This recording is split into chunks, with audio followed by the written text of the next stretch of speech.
A területi együttműködés segítése a Devecseri járásban címmel tartottak projektnyitó rendezvényt június 2-án a Kastélyi Könyvtárban. Devecser város önkormányzata az új Széchenyi terv államreform operatív programjának keretén belül 2015 márciusában visszanemtérítendő támogatást nyert a devecseri járásban elhelyezkedő települések és azok szervezeteinek együttműködését elősegítendő hátrányos helyzetű csoportok fejlesztésének érdekében. Sok szeretettel köszöntök mindenkit, tisztelt polgármester kollégákat, a járási hivatalunk vezetőjét, a járási hivatalunk dolgozóit és minden kedves érdeklődő civil szervezetek képviselőit, sajtómegjelenítő képviselőit, akik itt vannak ezen a projektnyitó rendezvényen. Bevezetőként szeretném elmondani, hogy Devecser városvezetése számára különösen, mondhatni stratégiailag fontos az, hogy a helyben élő hátrányos helyzetű csoportok felzárkóztatása érdekében hathatós lépéseket tegyünk. Talán ebbe a sorba, ezeknek a lépéseknek a sorába illeszteném bele azokat az elképzeléseket, illetve azokat a különböző lépéseket, melyek Devecser városában az elmúlt hónapokban történtek. A közbiztonság, a köztisztaság, a társas együttélési szabályok betartása területén, a közoktatási intézményekben a hátrányos helyzetű gyermekeknek a felzárkóztatása területén, illetve a városban működő szociális intézményeknek, köznevelési intézményeknek, különböző civil szervezeteknek az összehangolása területén. Úgy gondoljuk, hogy a hátrányos helyzetű társadalmi csoportok felzárkóztatása részben azáltal történhet meg, hogyha az életkörülményeiket javítjuk.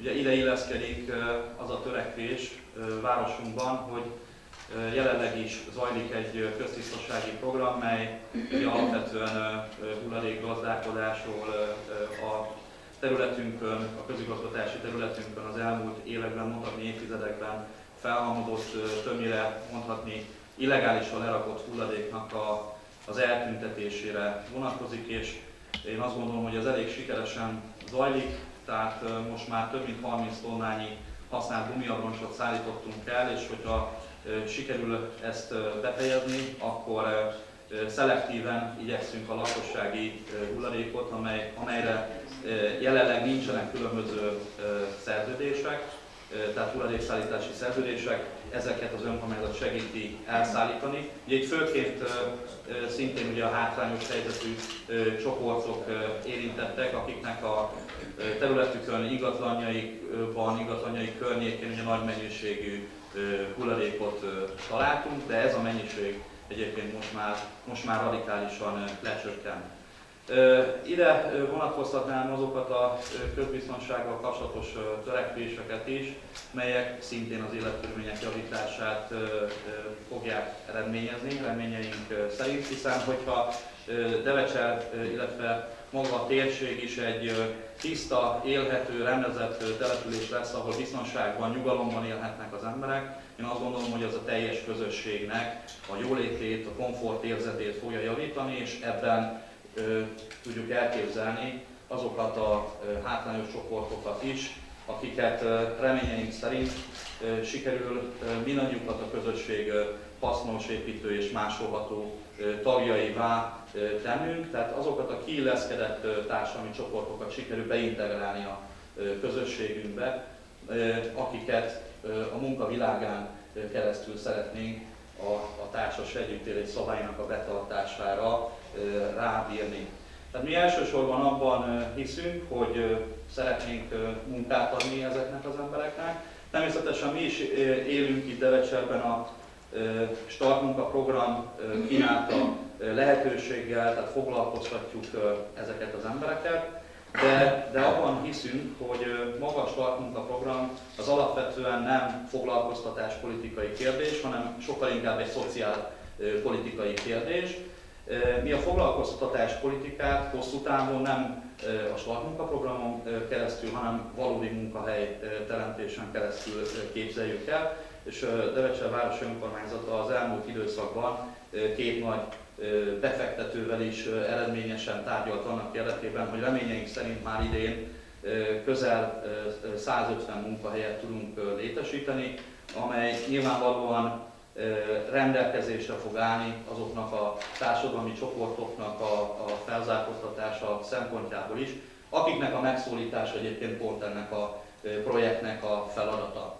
Tehát egy ilyen településen, illetve egy ilyen térségben, hiszen nagyon jól tudjuk mindannyian, hogy 2011-ben a Magyarországgyűlés a devecseri kistérséget hátrányos helyzetű kistérséggé minősítette. Én ezt nem negatív szemszögből nézném, hanem sokkal inkább a lehetőségeket látom abban, hogy egy ilyen térségben milyen előnyökkel jár például egy befektető számára a foglalkoztatás, milyen többletforrásokhoz, esetleg különböző pályázatoknál milyen többlet lehetőségekhez juthatnak azok a befektetők, akik ebbe a térségbe vagy éppen a mi kis városunkba érkeznek. És természetesen azt is el kell itt mondani, hogy volt kb. 3 évvel ezelőtt egy felmérés, mely az ország járásait tette sorba, és ez alapján, a felmérés alapján sajnos elmondható, hogy a devecseri járás az ország járásai között a 164. helyen áll sajnos a különböző mutatók, szegénységi küszöb, foglalkoztatás, infrastruktúra és egyebek, munkanélküliség és egyéb mutatók tükrében. Tehát van bőven feladatunk. Én azt gondolom, hogy sokat számít itt a mi városunkban is, hogy a város létrehozott még tavaly ősszel egy munkacsoportot, melynek a neve Idősgondozási Karitatív a civil szervezetek együttműködését koordináló városi munkacsoport. És talán büszkén elmondhatom, hogy itt a körünkben is nagy szeretettel köszöntetem egyrésztről a Vöröskereszt vezetőit, a megyei vezető urat, illetve a helyi térségi vezetőt és a Mádrai Szeretett Szolgálat devecseri vezetőjét, valamint természetesen az őszintén nyugdíjas klubunk részéről is Havasi Sándornék, hiszen ezekkel a civil szerveződésekkel az önkormányzatunk mondhatni, hogy napi szinten együttműködik, és talán ezeknek a napi szintű közös feladatvállalásoknak is az eredménye az, hogy eredményeket tudtunk már az elmúlt időszakban is elérni, főleg az önkéntes tevékenységvállalás karitatív missziók területén. Zárásként annyit szeretnék mondani, hogy azt várom ettől a projektől, hogy itt azok a forintok, melyeket a településünk, illetve maga a térség ezáltal a pályázati forrás alapján elnyer, ezek ilyen formán, az által elmondottak alapján talán elmondható, hogy felértékelődnek, tehát minden olyan forint, ami egy ilyen hátrányos helyzetű kistérségbe érkezik és az esélyegyenlőség megteremtését célozza, ilyen módon talán még inkább felértékelődik. Én remélem, hogy valóban sikerül ezeket a forrásokat oly módon elkölteni, hogy a végeredményt azt mindannyian közösen láthassuk, és az mindannyiunk számára, az egész kistérség számára érzékelhető legyen. Köszönöm szépen! Üdvözlök mindenkit, Dandi István vagyok. Azt hiszem, úgy hivatkozott rám a kolléganő, hogy én szakértő vagyok, én nem szeretem magamról azt mondani, hogy szakértő vagyok, az mindig olyan félreérthető. Én a végzettségemet tekintve szociálpolitikus vagyok, és esélyegyenlőségi kérdésekkel is szeretnek foglalkozni. Tudom, hogy mondjuk a hétköznapi világból kiszakítva önöket, lehet, hogy egy picit távoli kódszámok alapján esélyegyenlőségi dolgokról beszélgetni. Én szeretném ezért egy picit önökhöz közel hozni. Az csak egy becslés a részemről, hogy nem biztos, hogy kiegyenlített tudás van a teremben jelenlévők között arról, hogy pontosan miért is gyűltünk ma itt össze. Én ezt szeretném tisztázni, az a reményem, hogy mindenki tudni fogja, hogy miről is szól ez a projekt. Az első dolog,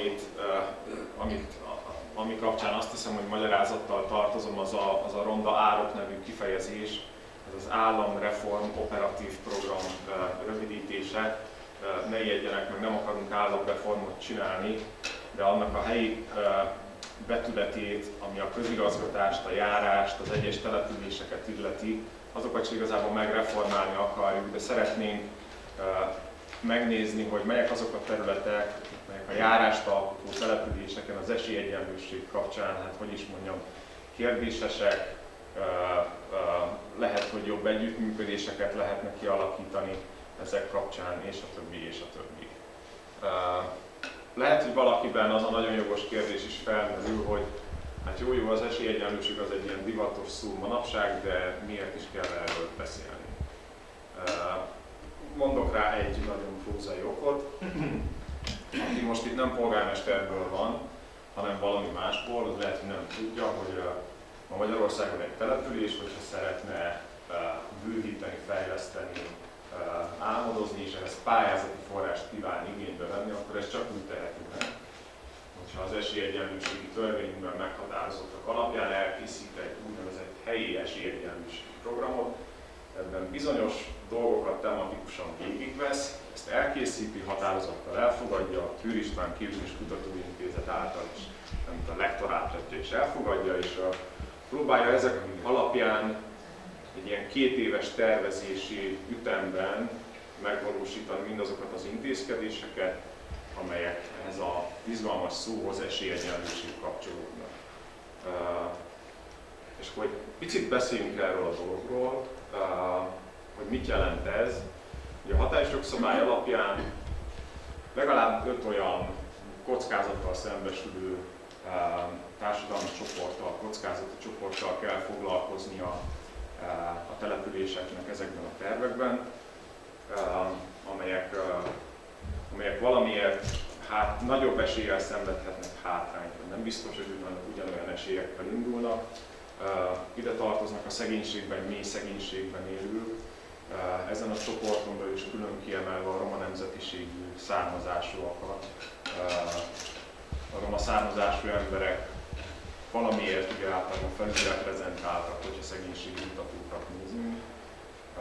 Külön kell foglalkozni a gyerekekkel, a gyerekek veszélyeztetettségével, a gyerekszegénységgel ebben az esélyegyenlőségi programban. Külön kell foglalkoznunk a nők helyzetével, mint speciális célcsoporttal. Elég sajnos azt gondolom, hogy ha valaki csak a sajtóhírekre gondolja, hogy nézzünk magunkba, kedves férfi kollégák, nem biztos, hogy hát mindig esélyegyenlően bánunk a mi társainkkal. Külön kell foglalkozni az idős korosztály helyzetével. Egyébként is ugye egy előregedő társadalomban élünk, és komoly kihívásokat tartogat, és végül, de nem utolsó sorban foglalkozni kell a valamilyen akadályozottsággal élők, megváltozott munkaképességűek, régi kifejezéssel élve fogyatékossággal élő embereket érintő ügyekkel is.